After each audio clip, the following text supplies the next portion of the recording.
Siku ya Eid ilipochomoza, Alia aliamka mapema kuliko kawaida. Alijisikia kama moyo wake ulikuwa ukicheza muziki wa furaha. Alivaa gauni lake jipya la rangi ya samawati, akajipulizia manukato mepesi, kisha akamkumbatia mama yake kwa nguvu. Alipotoka nje, mitaa ilikuwa imejaa rangi, vicheko na harufu nzuri ya maandazi. Watoto walikuwa wakikimbia huku wakionyesha nguo zao mpya. Alia alishika sadaka ya Eid mkononi, bahasha ndogo aliyotengewa na baba yake. Lakini safari yake ilikatizwa pale alipoona mvulana mdogo, Ibrahim, amekaa pembeni ya barabara. Nguo zake zilikuwa chakavu, macho yake kimya, na hakuwa na mtu wa kusherehekea naye.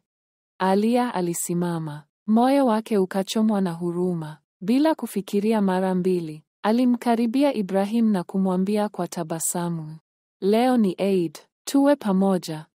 Akamshika mkono, akampeleka mpaka nyumbani kwao. Mama yake alimpokea kwa furaha na kumpatia chakula. Kisha Alia akafungua bahasha yake, sadaka ya Eid, na kumpa sehemu ya fedha zile. Machoni mwa Ibrahim, ukame wa huzuni uligeuka kuwa mng'ao. Alitabasamu kwa mara ya kwanza siku hiyo.